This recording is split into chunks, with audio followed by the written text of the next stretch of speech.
Assalamualaikum warahmatullahi wabarakatuh. Waalaikumsalam warahmatullahi wabarakatuh. Pada hari ini kita akan melakukan coaching, di mana di sini Pak Dede Mahmudin sebagai coach, Bu Eis Dewi Fatimah sebagai coach, dan saya sendiri sebagai observer atau pengamat ya. Nah, sebelum lanjut ke percakapan coaching, marilah kita buka dulu acara coaching hari ini dengan membaca basmalah. Bismillahirrahmanirrahim. Adapun di sini permasalahan yang dihadapi oleh coaching yaitu pada saat penilaian tengah semester atau PTS ganjil tahun pelajaran 2022-2023 itu telah selesai ya dilaksanakan di SMP Negeri 2 Bantarujen. Nah, masing-masing guru mata pelajaran itu telah selesai memeriksa dan merekap hasilnya, termasuk mata pelajaran matematika kelas 8 yang diampu oleh Pak Dede Mahmudin ya. Namun hasil PTS matematika kelas 8 di sini menunjukkan bahwa 60% itu siswa mencapai kriteria ketuntasan minimal atau KKM yaitu 73. Nah, kemudian di sini untuk rincian ketuntasan setiap kelasnya itu untuk kelas 8A 70% tuntas, kelas 8B 60% tuntas, dan kelas 8C 50% tuntas. Nah, di sini Pak Dede Mahmudin itu merasa gelisah dengan hasil tersebut ya. Karena 40% siswa mendapat nilai di bawah KKM.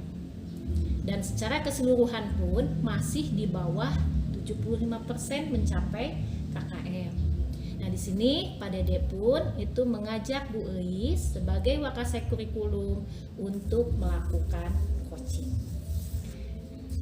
Ya, dalam percakapan coaching hari ini, nah ini harap diingat ya untuk kompetensi inti dari coaching ini yaitu present atau kehadiran penuh, kemudian juga mendengarkan aktif, kemudian mengajukan pertanyaan berbobot ya. Nah, ini harus dilakukan oleh coach.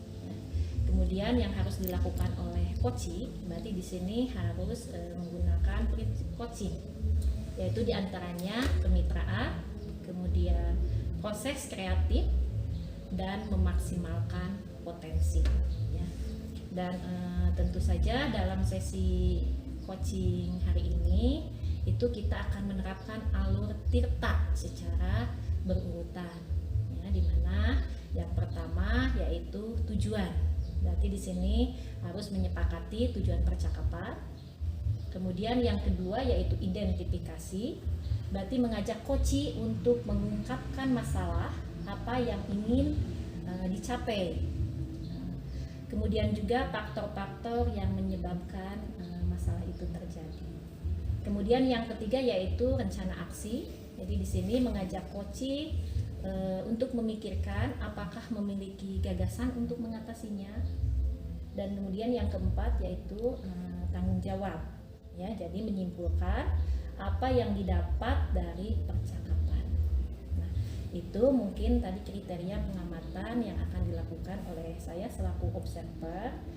Dan sekarang baiklah, kita mulai percakapan coaching yang akan dilaksanakan oleh Pak Dede Mahmudin sebagai coach dan Bu Eis Dewi Fatimah sebagai coach. Assalamualaikum Bu Eis. Waalaikumsalam Bu Dede. Selamat siang Bu. Siang juga. Gimana kabarnya? Alhamdulillah baik Pak Dede. Nah, Pak Dede sendiri Pak, bagaimana nih kabarnya? Alhamdulillah baik juga.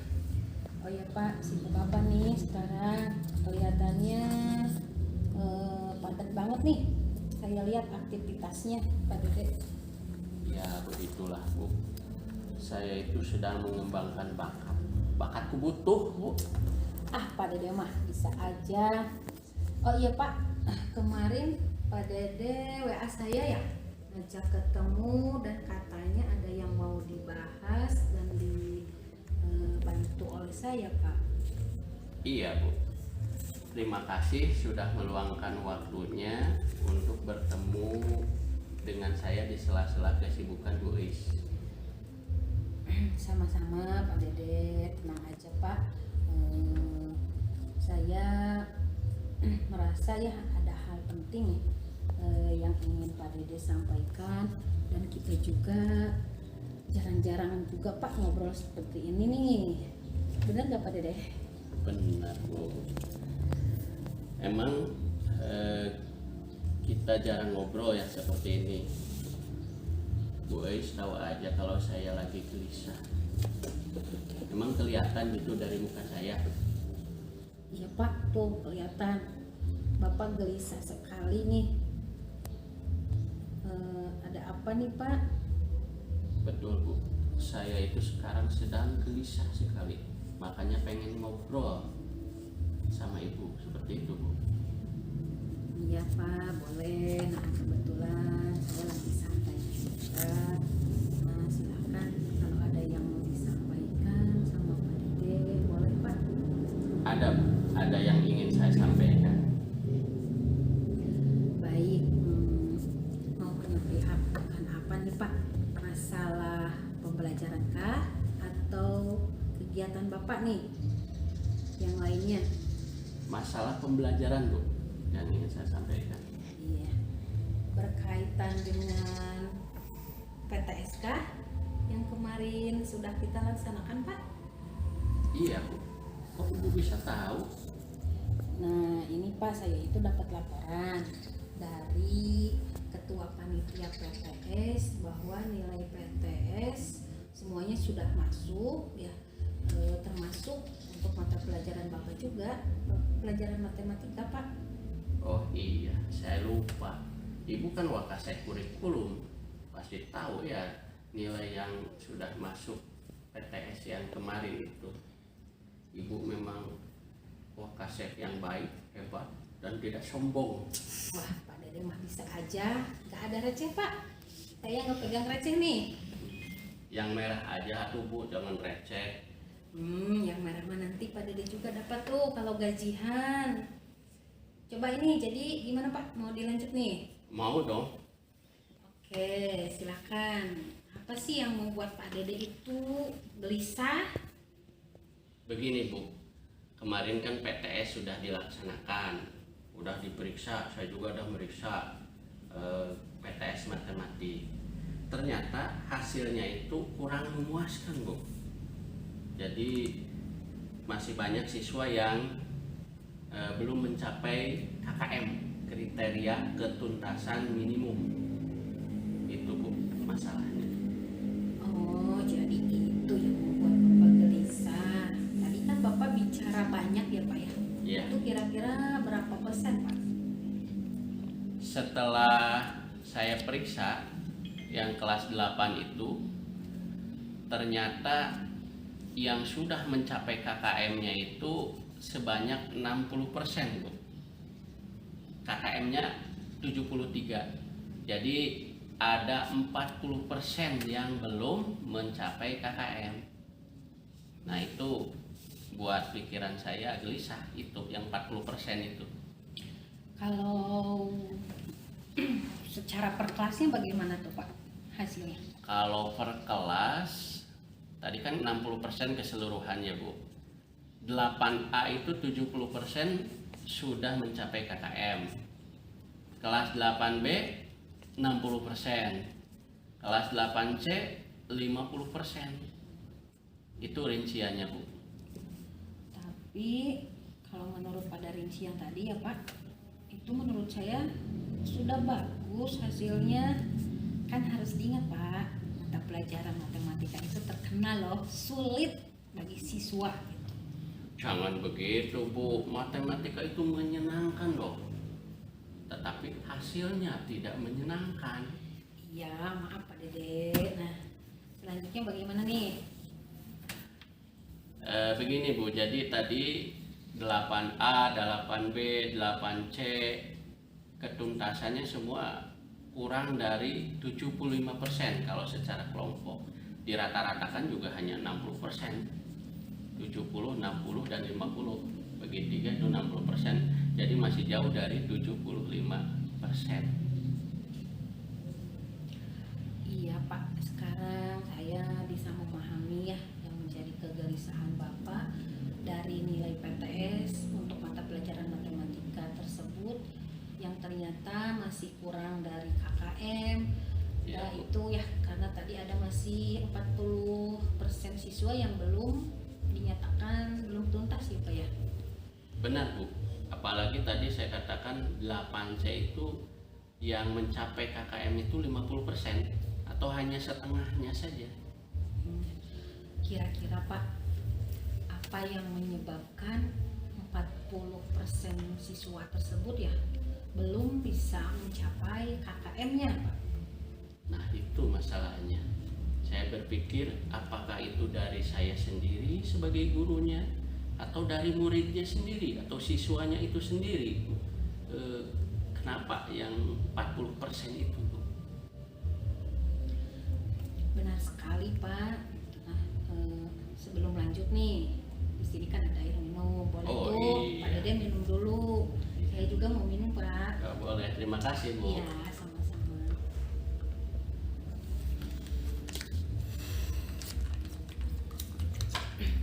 Dilanjut ya Pak ya. Boleh, boleh. Menurut saya gitu cerita Pak Dede tersebut bukan hanya menimpa Pak Dede gitu, tetapi banyak juga guru-guru lain dari mata pelajaran lain juga mengalami hal yang Pak Dede alami tersebut, yaitu nilai yang masih belum mencapai KKM gitu, Pak. Betul, Bu. Jadi saya rasa masalah ini menimpa semua guru. Ada saja yang tidak mencapai KKM. Tapi yang saya rasakan, saya itu sudah mengajar maksimal untuk pelajaran matematika itu. Sabar Pak, ya mengajar maksimal yang Bapak maksud itu tuh yang bagaimana Pak? Ngajar maksimal itu begini, Bu. Saya itu sudah mengajar ke kelas on time, tepat waktu, semangat, selalu masuk kelas. Jadi saya rasa sudah mengajar itu maksimal, tapi hasilnya belum maksimal, begitu, Bu. Mantap Pak. Ya memang bagus harus dari gurunya dahulu ya Pak ya tadi on Iya. time gitu ya. Iya. Terus, nah tadi udah gurunya tuh. Sekarang kalau siswanya bagaimana Pak? Saya perhatikan ketika saya mengajar, siswa yang tidak hadir itu tidak lebih dari 3 orang, Bu. Jadi rata-rata semuanya semangat kalau dilihat dari kehadiran tadi siswa itu. Baik Pak. Berarti nih penyebabnya itu datang dari Pak Dede atau dari siswa Pak Dede nih Pak? Mungkin dari saya, Bu, mengajarnya belum maksimal. Alasannya Bapak bisa berbicara seperti itu? Saya menyadari, Bu, jadi pembelajaran yang saya laksanakan itu didominasi oleh guru, jadi oleh saya, seperti itu, Bu. Jadi siswa itu pasif, tidak aktif. Jadi student oriented seperti itu, Bu. Oh begitu Pak. Nah seharusnya nih pembelajaran yang bagaimanakah yang harus dilakukan oleh Pak Dede?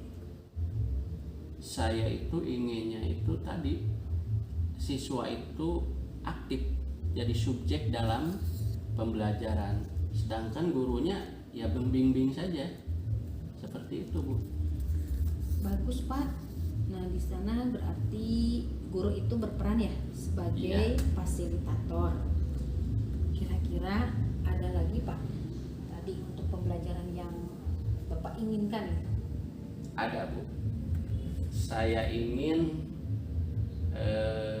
pembelajarannya dengan diskusi, misalkan, Bu. Diskusi sehingga siswa itu aktif. Dengan diskusi, siswa juga berani mempresentasikan hasil diskusinya. Berarti itu pembelajaran yang dilakukan harus seperti yang Bapak tadi sampaikan ya Pak ya. Ada aktif ya Pak ya siswanya Iya. melalui diskusi. Benar Bu. Jadi kadang saya berpikir yang belajar itu kan siswa. Berarti siswa yang harus diberdayakan oleh guru. Seperti itu. Setuju Pak. Terus bagaimana nih?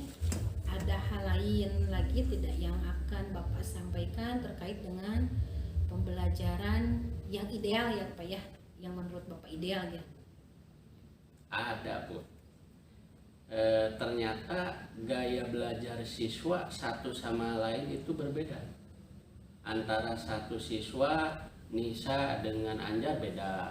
Ada yang suka lihat video, ada yang maaf ya Bu. Ada yang suka lihat video, ada yang suka membaca, ada yang suka menulis, ada yang suka bergerak, macam-macam Bu. Itu gaya belajar siswa itu. Nah, apa Pak Dede sendiri nih sudah belum mengelompokkan siswa itu berdasarkan gaya belajarnya yang tadi Pak Dede sebutkan? Belum Bu. Pak Dede mah gimana ini teh Pak? Maaf Bu. Selain gaya belajar, ada juga minat belajar Bu yang saya rasakan berpengaruh terhadap hasil belajar matematika. Mungkin yang 40% yang belum mencapai KKM tadi tidak berminat terhadap matematika alias tidak suka. Seperti itu Bu. Iya Pak, tadi Bapak ya berbicara ada gaya belajar ya Pak ya, Iya. minat siswa. Betul. Nah, itu kan merupakan kebutuhan belajar siswa yang seharusnya guru penuhi. Apa seperti itu Pak? Iya Bu. Iya begitu Bu. Ya iyalah sekarang apalagi nih Pak dari dua tadi nih Iya. yang harus diperhatikan agar siswa mendapatkan hasil belajar yang maksimal. Kira-kira apa Pak? Bentar Bu, saya mikir dulu Bu. Oh iya, ada Bu. Saya berpikiran aspek sosial dan emosional itu juga harus diperhatikan karena berpengaruh terhadap hasil belajar. Maksudnya gimana Pak? Yang itu yang sosial emosional itu? Jadi siswa itu harus memiliki aspek sosial emosional, misalnya kesadaran diri, manajemen diri, keterampilan berelasi dan mengambil keputusan yang dapat dipertanggungjawabkan. Wah, jadi semakin menarik Pak ini obrolannya. Coba dijelasin lagi Pak, itu tuh yang tadi, yang aspek-aspek sosial emosional itu apa Pak? Oh, yang tadi Ya. kesadaran diri misalnya itu adalah mengelola emosi gitu ya Bu. Siswa itu dapat mengelola emosi dirinya sendiri. Manajemen diri itu adalah mengatur waktu belajar. Lalu berpikir keterampilan berelasi itu adalah bersikap empati.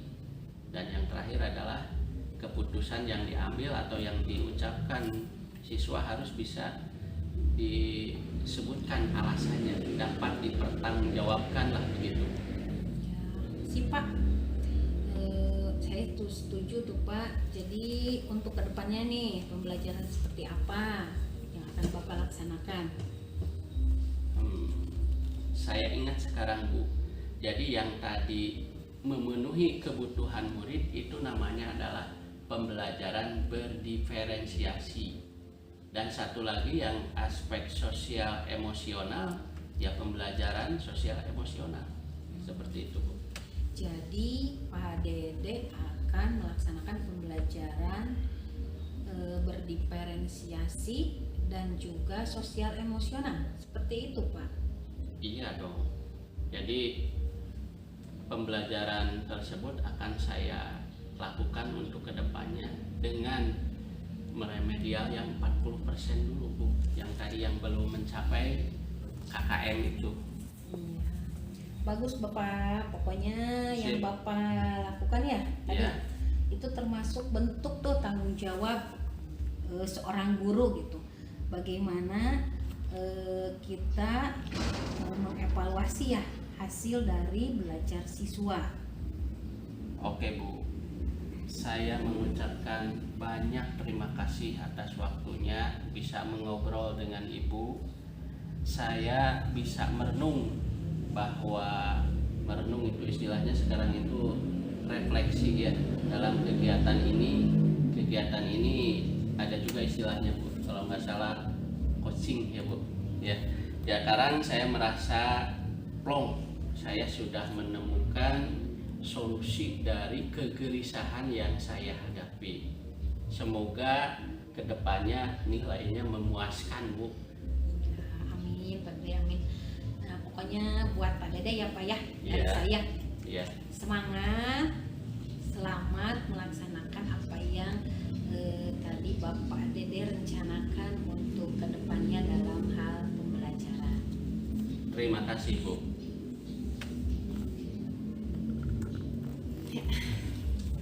Alhamdulillah untuk coaching hari ini sudah selesai, dan hasil dari pengamatan saya sebagai observer ya, coaching hari ini itu sudah berjalan dengan baik dan sesuai dengan alur cerita, yaitu yang pertama tujuan ya. Di sini menyampaikan tujuan coaching. Nah, menurut saya tujuan yang disampaikan oleh coaching ya itu sudah sangat jelas ya, yaitu ingin mencari solusi atas permasalahan yang dihadapi terkait adanya 40% siswa yang nilai PTS matematikanya di bawah KKM. Kemudian yang kedua identifikasi, yaitu memberikan pertanyaan-pertanyaan dan umpan balik yang mengarah pada identifikasi potensi coaching ya. Nah, di sini menurut saya coach itu sudah memberikan pertanyaan yang dapat membuat coach itu menyadari bahwa untuk meningkatkan nilai siswa, coach harus lebih memperhatikan gaya pembelajaran yang berpusat pada murid. Kemudian yang ketiga yaitu rencana aksi, yaitu memberikan pertanyaan-pertanyaan dan umpan balik mengenai rencana aksi coach dalam menyelesaikan permasalahannya. Nah, menurut saya di sini coach itu memberikan pertanyaan yang dapat membuat coach merencanakan dengan baik tentang solusi pembelajaran yang dapat meningkatkan nilai siswa di pembelajaran selanjutnya. Dan yang terakhir yaitu tanggung jawab, memberikan pertanyaan-pertanyaan dan umpan balik mengenai komitmen coach dalam menjalankan rencana aksinya. Nah, di sini menurut saya juga bahwa coach itu menanyakan tentang komitmen terhadap rencana yang diambil oleh coach, dan ternyata di sini itu membuat coach menjadi yakin akan keputusan dalam solusi yang dia ambil ya. Nah, baiklah Bapak dan Ibu, di sini kira-kira apa yang harus diperbaiki, kalau ada ya yang harus diperbaiki dari percakapan coaching barusan. Oh iya, baik Bu. Saya rasa kedepannya saya akan menerapkan pembelajaran berdiferensiasi, yaitu pembelajaran yang untuk memenuhi kebutuhan murid dengan berpusat pada murid, diskusi, dan juga memperhatikan aspek sosial dan emosional murid. Ya, baik, mudah-mudahan apa yang Bapak rencanakan untuk selanjutnya itu bisa berjalan dengan lancar dan lebih baik lagi ya Pak ya. Mungkin ada masukan atau tambahan dari Bu Ais? Iya Bu, dengan praktek coaching ini ya berarti saya ingin meningkatkan gitu kemampuan saya dalam membuat pertanyaan-pertanyaan yang berbobot gitu, karena ternyata dengan pertanyaan-pertanyaan yang berbobot itu mampu gitu membimbing, menggiring koci gitu ya untuk menemukan solusi dari masalahnya sendiri. Ya, terima kasih. Alhamdulillah coaching untuk hari ini selesai dilaksanakan dan berjalan dengan lancar. Dan marilah kita tutup coaching hari ini dengan membaca hamdalah bersama-sama. Alhamdulillahirabbil alamin. Terima kasih. Wassalamualaikum warahmatullahi wabarakatuh. Waalaikumsalam warahmatullahi wabarakatuh.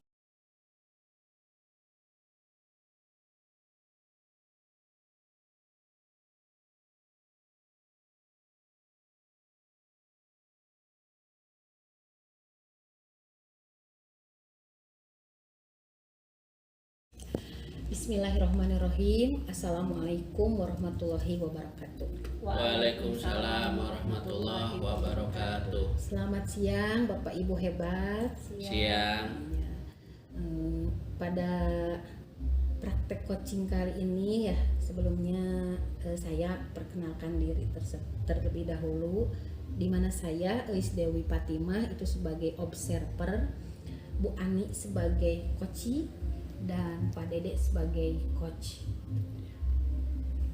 Pada kesempatan coaching kali ini yaitu Bu Ani merupakan seorang guru ekonomi di SMAN 1 Bantarujek.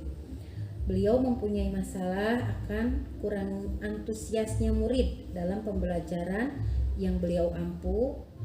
Hal ini dapat dilihat dari kurang aktifnya peserta didik di kelas dan hanya 60% saja murid yang mengumpulkan tugas-tugas dari beliau tersebut. Kemudian Bu Ani ingin berdiskusi terkait permasalahan yang beliau hadapi yaitu dengan Pak Dede Mahmudin. Nah, berikut ini adalah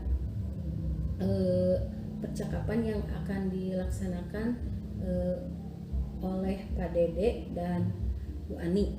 Namun sebelumnya seperti yang sudah kita ketahui Bapak Ibu bahwa kita harus mengingat akan adanya kompetensi inti dari praktek coaching ini yang harus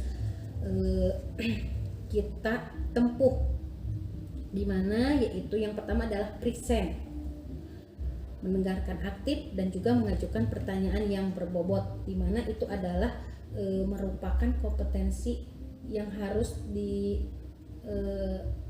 ampuh oleh coach ya, berarti di sini oleh Pak Dede.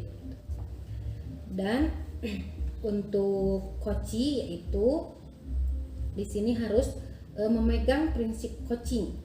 Yang pertama kemitraan, proses kreatif, dan yang terakhir yaitu memaksimalkan potensi. Dan tentunya nanti untuk praktek coaching ini kita akan menggunakan alur tirta ya. Untuk yang pertama yaitu tujuan, di sana menyepakati tujuan dari percakapan yang akan dilaksanakan.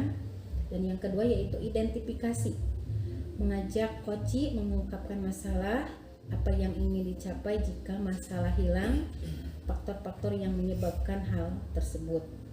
Dan yang ketiga yaitu rencana aksi, di mana mengajak coach memikirkan apakah memiliki gagasan untuk mengatasi permasalahan yang dihadapi oleh coach. Dan yang keempat yaitu tanggung jawab, menyimpulkan apa yang didapat dari percakapan yang telah dilaksanakan. Nah, mungkin itu kriteria yang akan saya gunakan dari praktek coaching kali ini. Baiklah Bapak dan Ibu, saya persilahkan untuk melakukan praktek coaching yang akan dilaksanakan.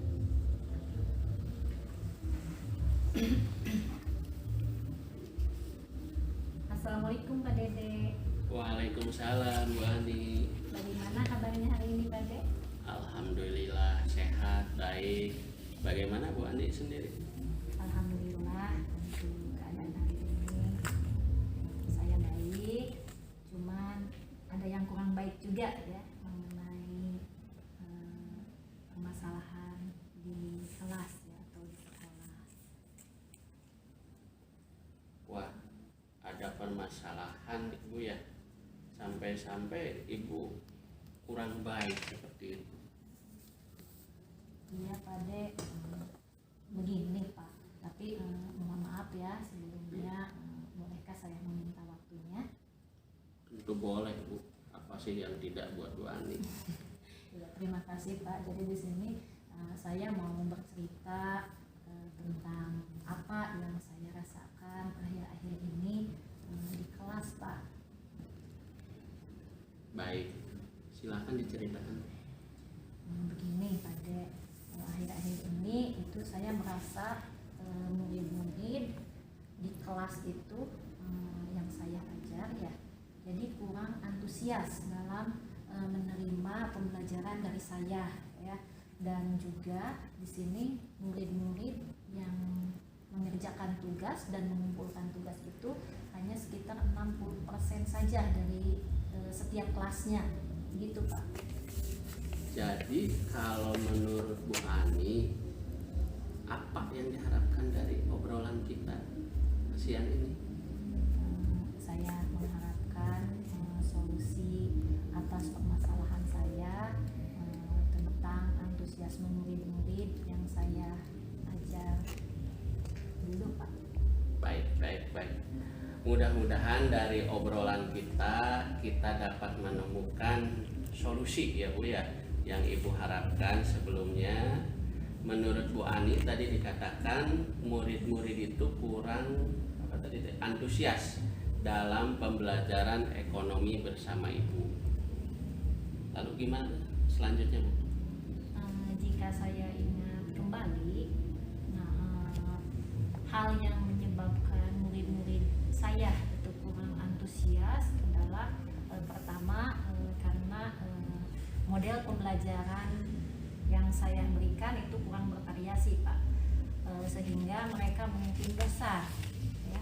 Kemudian saya juga kurang memberikan kesempatan kepada murid untuk lebih aktif dalam pembelajaran saya, dan mereka juga sepertinya kesulitan dalam pembelajaran ini karena memang materi yang sedang dipelajari sekarang itu cukup rumit ya Pak, dan merupakan hal yang baru bagi mereka ya, untuk dipelajari. Oh begitu ya Bu, rumit ya Bu ya. Kira-kira menurut Ibu apa saja yang membuat murid jadi antusias dalam pembelajaran ekonomi yang Ibu ampu tersebut? Menurut saya murid-murid pasti menginginkan pembelajaran yang asik Pak, yang lebih bervariasi tentunya, dan penyampaian pembelajaran yang lebih mudah dimengerti. Wah, sependapat Bu, apalagi yang asik-asik ya Bu. Lalu kalau begitu, apa yang bisa membuat murid tersebut asik dalam pembelajaran Bu? Maaf sebelumnya Pak, boleh minum dulu Pak? Oh boleh, silakan. Ya sebelum menjawab. Saya juga haus.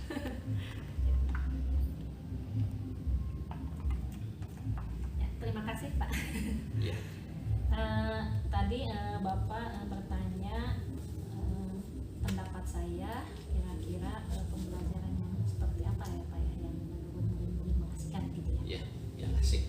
Ya, menurut saya itu pembelajaran yang mengasihkan yaitu pembelajaran yang harus terpusat pada murid.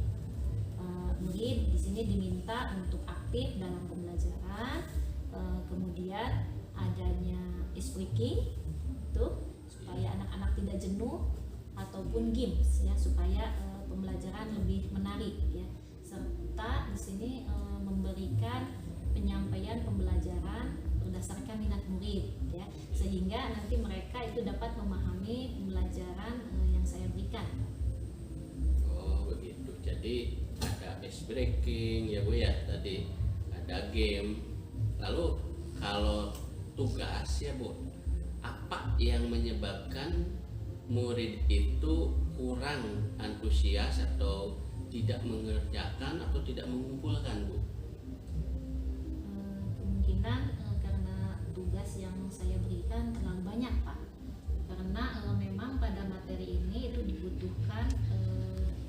pelatihan atau penerapan materi secara langsung itu yang banyak atau yang harus dikerjakan oleh siswanya itu dalam penerapannya itu lebih spesifik gitu Pak. Dan waktu yang mereka miliki juga itu sepertinya kurang ya, dikarenakan pembelajarannya kan terlalu padat karena dimulai dari jam 7 pagi sampai jam 15.30 sehingga anak-anak memiliki waktu yang kurang untuk mengerjakan tugas karena tugas yang mereka miliki itu banyak ya, karena bukan hanya dari mata pelajaran saya saja tetapi dari mata pelajaran yang lain juga ya. Nah itu mungkin Pak yang membuat anak-anak tidak bisa maksimal dalam mengerjakan tugas. Kalau boleh tahu, sumber belajar yang Ibu gunakan apa saja, Bu? Nah, kalau sumber belajar yang biasa saya gunakan yaitu buku yang ada di perpustakaan dan juga modul yang sudah saya susun dan saya buat, Pak. Ada nggak sumber belajar lain selain buku di perpus dan modul tersebut? Saya pikir banyak Pak, sumber pembelajaran ya, seperti dari video YouTube, kemudian artikel di blog atau tulisan ilmiah di internet ya, atau bisa juga kita menggunakan aplikasi yang sekarang sedang tren ya Pak, yaitu TikTok. Biasanya anak-anak lebih menyukai TikTok dan masih banyak yang lainnya. Nah, betul Bu, itu betul sekali Bu. Saya yakin Ibu bisa menggunakan berbagai macam sumber belajar yang Ibu sebutkan tadi, sehingga murid-murid antusias Bu dalam pembelajaran. Nah, sekarang kedepannya apa rencana Ibu untuk menyelesaikan masalah tersebut? Yang pertama, saya akan merancang pembelajaran yang lebih bervariasi lagi Pak, dan tentunya mengasihkan bagi mereka. Kemudian saya akan menambah sumber pembelajaran yang beragam seperti video pembelajaran baik di YouTube ataupun TikTok. Kemudian saya tidak akan memberikan tugas yang terlalu banyak, jadi tugas yang akan saya berikan itu satu persatu. Jika tugas pertama selesai, kemudian saya akan memberikan tugas selanjutnya sehingga mereka dapat menyelesaikan tugas tanpa menumpuknya. Juga saya akan memberikan tugasnya secara berdiferensiasi Pak, sesuai dengan minat mereka. Jadi seperti atau juga sesuai bakat mereka. Jadi nanti mereka akan mengerjakannya dalam berbagai macam variasi laporan tugas seperti bentuk video, drama, kemudian juga puisi, kemudian laporan digital lainnya. Ya. Jadi mereka akan merasa senang dalam mengerjakan tugas mereka. Masya Allah Bu, rencana Ibu hebat sekali, bagus sekali. Saya setuju. Saya harap rencana yang tadi ada yang video, drama, apalagi laporan digital dapat direncanakan dengan berhasil ya Bu. Lalu apa komitmen Ibu terhadap rencana yang Ibu rencanakan tadi? Komitmennya Bu? Saya berkomitmen untuk selalu membuat rencana pembelajaran yang mengasihkan, itu dengan menggunakan banyak sumber belajar untuk eksplorasi materi ya, sehingga murid-murid saya dapat menjalankan merdeka belajar, dan saya juga akan membuat murid-murid saya senang dalam kegiatan eksplorasi materi tanpa ada unsur paksaan. Jadi di sini saya akan serahkan pemilihan sumber belajar pada murid-murid saya Pak. Wah, bagus sekali Bu. Pokoknya yang asik-asik saja ya Bu ya.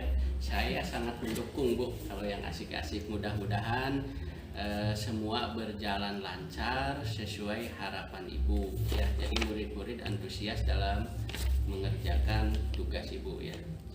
Terima kasih banyak Pak atas waktunya untuk sharing bersama saya. Mudah-mudahan kita semua bisa menjadi guru yang selalu dirindukan oleh murid-murid kita ya Pak. Amin, amin. Sama-sama Bu, amin. Semoga sharing kita dapat memberikan Ibu pencerahan ya Bu. Saya mohon maaf bila ada kata-kata yang tidak berkenan atau kurang sopan ya Bu. Siap Bapak. Alhamdulillah saya sangat tercerahkan sekali Pak dari percakapan kita tadi. Jadi saya bisa menemukan solusi dari permasalahan yang saya hadapi ya. Dan saya juga bisa bertanggung jawab tentunya dari masalah yang saya hadapi ini. Baik Bu, semoga kita ngobrol ini ada manfaatnya Bu ya. Iya Pak. Sekali lagi terima kasih banyak ya Pak. Baik Bu, terima kasih sama-sama. Ya, permisi. Silakan Bu. Alhamdulillahirrabbilalamin. Praktek coaching antara Pak Dede ya sebagai coach dan Bu Ani sebagai coachee sudah selesai. Adapun dari hasil pengamatan saya ketika tadi Pak Dede dan Bu Ani melakukan praktek coaching, yaitu yang pertama ya untuk Pak Dede sebagai coach gitu, menurut saya Pak Dede sudah memperlihatkan presence, kehadiran penuh, sudah mendengarkan secara aktif dan sudah juga mengajukan pertanyaan-pertanyaan yang berbobot. Dan sedangkan untuk Bu Ani ya, sebagai coachee, menurut hasil pengamatan saya, Bu Ani sudah menunjukkan kemitraan, proses kreatif, dan juga sudah memaksimalkan potensinya. Nah, untuk alur tirta dari praktek coaching yang sudah dilaksanakan tadi, yaitu dimana untuk tujuan dari percakapan coaching tadi yaitu mencari solusi dan dalam menumbuhkan antusiasme murid dalam pembelajaran. Dan untuk identifikasinya yaitu dengan menceritakan permasalahan ataupun keresahan dari Bu Ani, yaitu model pembelajarannya kurang bervariasi, kurang memberikan kesempatan kepada murid untuk aktif, memberikan materi pembelajaran yang dirasakan cukup rumit, dan juga tugas-tugas yang terlalu banyak.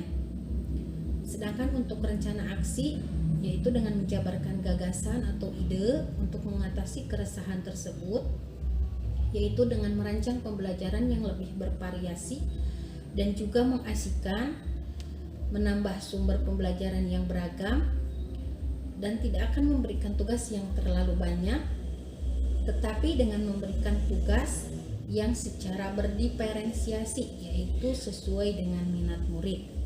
Dan untuk yang terakhir yaitu tanggung jawab, percakapan sudah disimpulkan oleh coach dari hasil dialog dengan coachee, yaitu berkomitmen untuk selalu membuat rencana pembelajaran yang mengasyikkan, menggunakan banyak sumber belajar yang akan memudahkan untuk siswa dalam mengeksplorasi materi.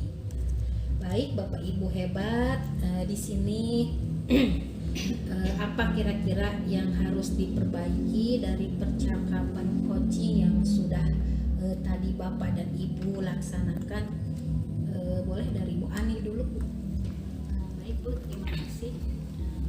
Yang harus lebih saya perbaiki yaitu dalam latihan percakapan coaching ya. Di sini saya khususnya berarti harus lebih baik lagi dalam melatih percakapan sehingga nanti percakapannya bisa lebih baik lagi. Mungkin gitu. Iya, Bu Ani, terima kasih. Untuk Pak Dede. Baik, untuk peran saya sebagai coach yang akan saya tingkatkan adalah kemampuan mengajukan pertanyaan berbobot sehingga coachee dapat terarah untuk menemukan solusinya, seperti itu Bu. Iya, semoga dengan praktek coaching kita kali ini kita bisa lebih baik lagi ke depannya ya Pak, Bu. Amin. Amin. Nah, sebelum kita tutup, mari kita baca hamdalah terlebih dahulu. Alhamdulillahirabbil alamin. Alhamdulillahirabbil alamin. Baik Bapak Ibu, terima kasih. Wassalamualaikum warahmatullahi wabarakatuh. Waalaikumsalam warahmatullahi wabarakatuh.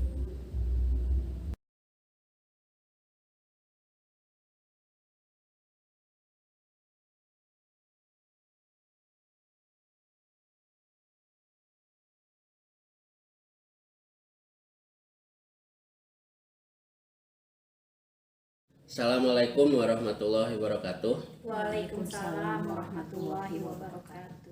Selamat siang ibu-ibu. Selamat siang.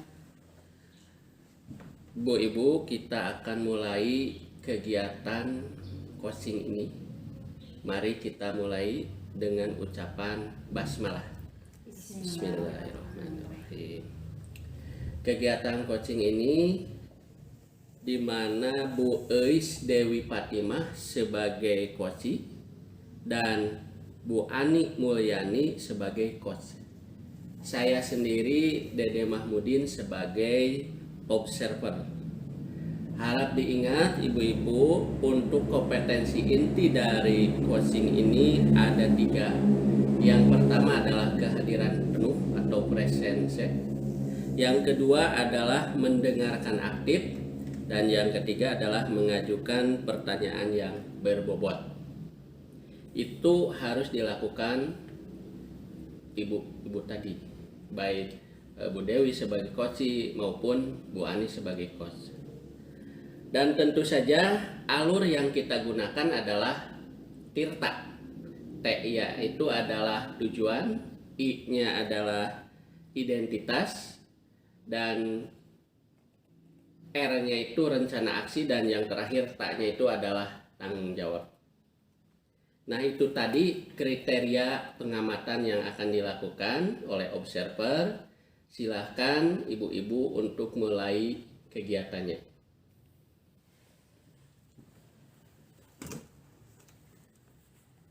Assalamualaikum Bu Ani. Waalaikumsalam warahmatullahi wabarakatuh. Selamat siang Bu. Alhamdulillah ya Bu, kemarin Ibu sudah membalas WhatsApp saya gitu. Kemarin itu saya benar-benar bingung, jadi saya bingung mau ke Bu Ani aja gitu. Dan alhamdulillah sekarang saya diberi kesempatan Ibu bisa bertemu dengan Ibu. Ya, siang guys. Kemarin memang Ibu sudah menerima WhatsApp dari Luis, dan alhamdulillah hari ini Ibu bisa bertatap muka ya dengan saya di sini. Obrolan apa ini yang ingin Ibu selesaikan bersama saya? Jadi begini ya Bu, saya itu ingin mengatasi kasus yang ada pada siswa saya, yaitu kasusnya saling mengejek nama orang tua siswa. Baik. Nah, lalu apa yang ingin Ibu dapatkan dari pertemuan kita kali ini?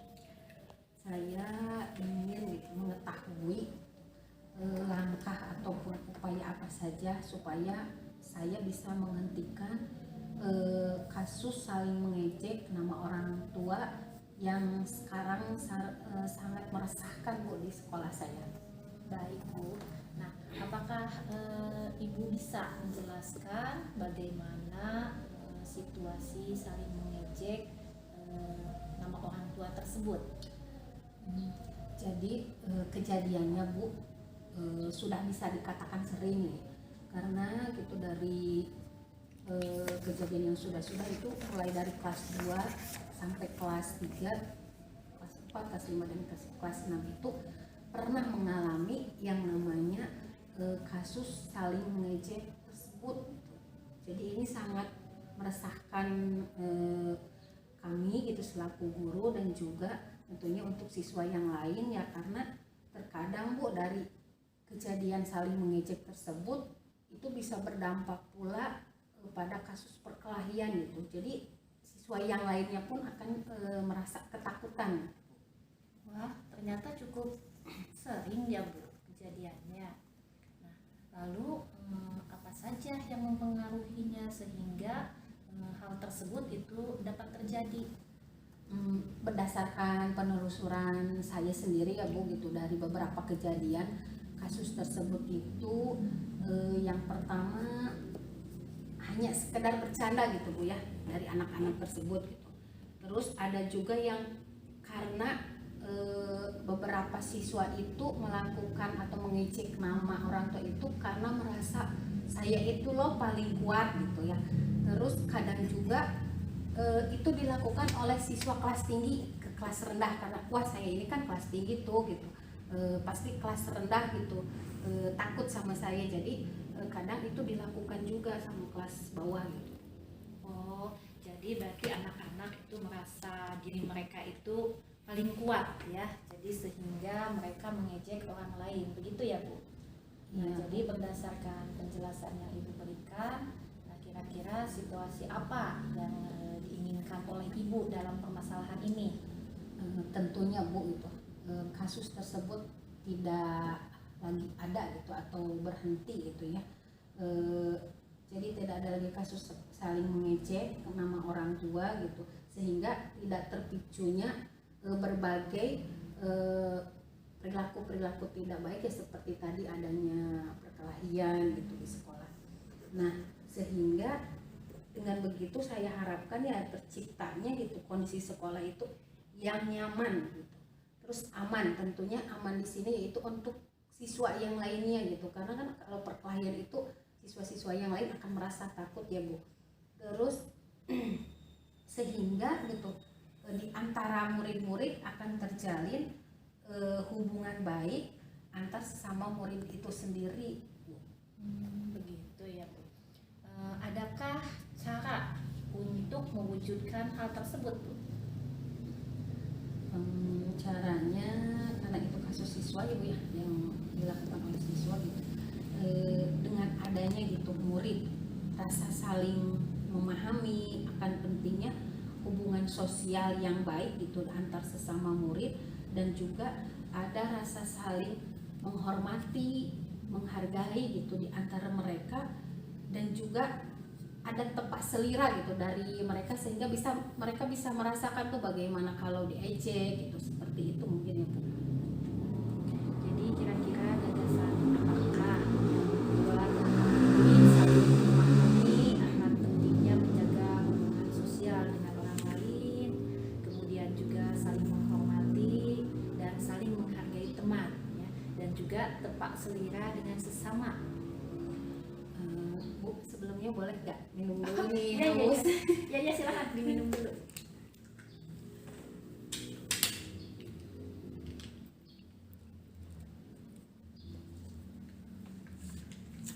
Terima kasih Bu. Dilanjut ya, tadi kan menurut Ibu gagasannya ya, gagasan dari saya. Menurut saya gitu, kita kan ini CGP ya Bu gitu. Kemarin kita sudah mempelajari yang namanya PSE gitu, pembelajaran sosial emosional.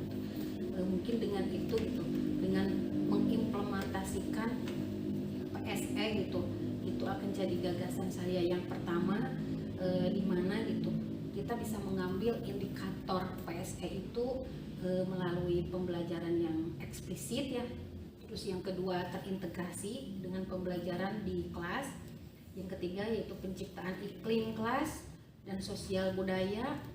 Terus yang terutama nih gitu Bu, ada penguatan KSE PTK gitu, terutama dengan menjadi tauladan gitu. Jadi kita bisa memberikan tauladan yang baik terhadap murid-murid, misalkan bagaimana kita berhubungan gitu antara guru dengan guru gitu, misalkan dari saling menyapa, tidak ada saling menghina gitu ya. Mungkin itu bisa dijadikan gagasan gitu Bu. Yang kedua bisa melakukan sosialisasi gitu, sosialisasi antara kasus saling mengejek orang tua ini ada hubungannya atau merupakan bentuk dari bullying gitu, dimana bullying itu sendiri kan ada sanksi hukumnya Bu gitu. Jadi melalui sosialisasi akan bullying, akan sanksi yang didapat ketika kita melakukan bullying gitu. Terus yang ketiga bisa dengan melakukan segitiga restitusi itu ketika kita temukan ada siswa yang melakukan kasus saling mengejek orang tua tersebut. Dan yang keempat, karena di kelas 1 sampai kelas 6 itu sudah ada keyakinan kelas ya Bu ya. Jadi itu harus mencantumkan yang namanya menghargai dan menghormati sebagai bagian dari keyakinan kelas yang mereka buat. Baik Bu. Nah, lalu apa saja nih yang harus Ibu persiapkan untuk mewujudkan gagasan Ibu tersebut? Tadi yang pertama itu terkait PSE ya Bu. Ya berarti saya harus merancang RPP PSE itu gitu. Yang tentunya harus memuat 5 KSE ya. Terus yang kedua, saya harus mencari itu Bu referensi gitu. Hubungan antara mengejek nama orang tua tersebut dengan bullying, dan tentunya juga sekaligus dengan apa tuh sanksinya gitu dari bullying tersebut. Dan yang ketiga, tentunya karena akan melaksanakan restitusi ya, berarti saya harus paham tuh tahapan-tahapan dari segitiga restitusi. Terus yang tadi tentunya dengan membuat keyakinan kelas tersebut. Itu baik sekali Bu dengan gagasan Ibu tersebut. Jadi berarti gagasan yang pertama Ibu akan membuat RPP PSE ya yang memuat 5 KSE. Kemudian juga Ibu nanti yang kedua itu akan mencari referensi materi, yaitu antara hubungan anak yang mengejek dengan menggunakan nama orang tua atau kalau diistilahkan bullying itu ya. Kemudian yang ketiga di sini Ibu nanti gagasan Ibu itu akan memahami tahapan segitiga restitusi, dan juga yang keempat yaitu dengan membuat keyakinan kelas ya, atau bahkan sudah dibuat ya. Nah, itu. Nah, kemudian di sini, nah apa saja yang dapat membuat hal tersebut itu berjalan dengan baik Bu? Yang pertama pastinya Bu, saya tidak bisa bekerja sendiri gitu. Jadi harus ada kolaborasi dari seluruh komunitas sekolah dalam melaksanakan pembelajaran sosial emosional. Yang kedua, memahami akan sanksi hukum dari bullying tersebut gitu, sehingga siswa bisa menjauhi perbuatan mengejek orang tua tersebut karena ada kaitannya dengan bullying. Dan yang ketiga, ketika setelah ada siswa tuh yang direstitusi, berarti siswa tersebut tidak akan melakukan lagi perbuatan saling mengejek nama orang tua. Yang keempat, berarti tidak ada gitu Bu pelanggaran terhadap keyakinan kelas yang sudah mereka buat, yang tadi di dalamnya harus ada gitu saling menghormati dan menghargai. Ya, berdasarkan penjelasan Ibu barusan ya. Nah, apa kira-kira kriteria yang bisa mengukur dari keberhasilan gagasan Ibu tadi? Berarti Bu, ukurannya itu tingkat atau siswa tidak ada lagi yang melakukan kegiatan mengejek dengan menggunakan nama orang tua ya. Berarti itu berkurangnya perilaku negatif ya Bu. Nah berarti di samping ketika berkurangnya perilaku negatif, berarti itu harus muncul ya, pasti muncul gitu perilaku positif dari siswa tersebut. Nah, itu sudah bagus sekali ya Bu gagasan kemudian rencana Ibu itu dalam menyelesaikan permasalahan ini. Nah sekarang apa saja yang dapat Ibu simpulkan dari perbincangan kita hari ini? Tidak terasa ya. Berarti tadi saya sudah bisa mengambil solusinya ya Bu ya. Jadi tadi saya menemukan Bu bahwa langkah-langkah untuk mengatasi kasus saling mengejek nama orang tua itu berarti yang pertama dengan pelaksanaan pembelajaran sosial emosional yang tentunya harus berkelanjutan. Yang kedua, sosialisasi keterkaitan antara saling mengejek orang tua itu dengan bullying, dan tentunya sanksi hukumnya harus benar-benar dipahami gitu oleh siswa. Yang ketiga melalui segitiga restitusi ya tadi Bu. Jadi siswa yang sudah melakukan kasus mengejek nama orang tua itu kita restitusi. Dan yang keempat dengan membuat keyakinan kelas dengan menerapkan rasa saling menghargai dan menghormati untuk murid. Ya, bagus sekali Bu. Kesimpulan Ibu itu sudah mencerminkan bahwa kita telah menemukan titik penyelesaian permasalahan ini. Ya. Nah, menurut Ibu, apa saja wawasan yang Ibu dapat dari obrolan kita pada siang ini? Wawasan yang saya dapat ya Bu, bahwa bentuk-bentuk penjelmaan dari bullying itu harus ditanggapi secara serius nih, terutama untuk anak kita yang masih usia SD itu, karena ternyata itu bisa berdampak dan memunculkan gitu perbuatan lainnya yang sama gitu, perbuatannya itu termasuk pada perbuatan tidak baik gitu. Upaya ataupun langkah yang bersifat preventifnya di sini tadi dibahas ya Bu, yaitu sosialisasi sanksi akan bullying gitu, karena mengejek orang tua tersebut ternyata merupakan salah satu bentuk dari bullying gitu. Dengan membuat keyakinan kelas ya tadi berarti termasuk ke langkah preventif, dan untuk langkah yang bersifat kuratifnya di sini yaitu dengan adanya implementasi segitiga restitusi. Dan mungkin untuk langkah yang berkelanjutannya tadi yaitu itu dengan pembelajaran PSE gitu yang secara kolaboratif dilakukan oleh seluruh komunitas sekolah tentunya yaitu yang berada di sekolah saya Bu. Alhamdulillah ya, saya kira Ibu sudah dapat menyimpulkan dan menyelesaikan permasalahan ini dengan baik ya.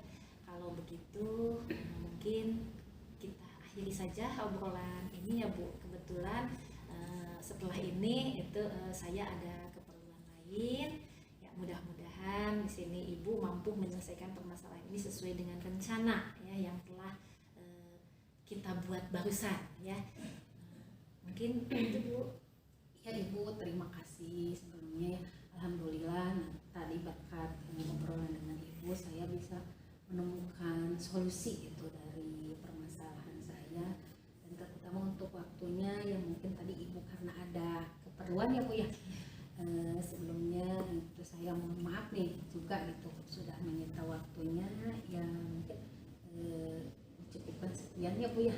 Mudah-mudahan nanti di lain waktu bisa ngobrol kembali gitu. Ya, semoga sama-sama ya. Terima kasih kembali. Ya, Assalamualaikum Bu. Waalaikumsalam. Alhamdulillah kegiatan coachingnya sudah selesai Ibu-ibu, Bu Ani dan Bu Eis ya. Dari kegiatan tersebut kira-kira apa yang harus diperbaiki? Jadi Pak gitu, coaching ini yang mudah-mudahan gitu dengan pengalaman saya gitu sekarang ini saya bisa melaksanakannya gitu, bukan hanya dengan rekan sejawat tetapi juga mungkin dengan murid-murid saya gitu di sekolah. Baik. Itu yang dilaksanakan oleh Bu Dewi. Nah, dari hasil pengamatan gitu Ibu ya, karena saya di sini observer, saya akan menyimpulkan bahwa kegiatan coaching yang tadi dilakukan itu sudah sesuai dengan alur Tirta. Tirta yang pertama, T itu adalah tujuan. Menurut saya tujuan yang disampaikan oleh coach sangat jelas dan ingin mencari solusi dari permasalahan, yaitu dengan seringnya murid saling mengejek nama orang tua. Yang kedua adalah identifikasi. Menurut saya, coach tadi Bu Ani sudah memberikan pertanyaan yang membuat coach menyadari untuk menghentikan kasus saling mengejek nama orang tua tadi. Yang ketiga, rencana aksinya. Menurut saya, Bu Ani sebagai coach sudah memberikan pertanyaan yang dapat membuat coach merencanakan hal-hal yang dapat menyelesaikan solusi. Jadi ada solusinya untuk menghentikan saling mengejek tadi. Yang terakhir adalah tanggung jawab. Menurut saya coach Bu Ani, diperankan Bu Ani, menanyakan tentang komitmen terhadap rencana yang diambil oleh Koci dan ternyata membuat Koci menjadi yakin akan keputusan dalam solusi yang diambil. Itu langkah Tirta yang saya amati tadi dalam kegiatan tersebut. Baik, alhamdulillah sudah selesai. Alhamdulillah kegiatan coachingnya sudah berjalan lancar. Mari kita tutup dengan ucapan hamdalah. Alhamdulillahirabbil alamin. Sekian, assalamualaikum warahmatullahi wabarakatuh. Waalaikumsalam warahmatullahi wabarakatuh.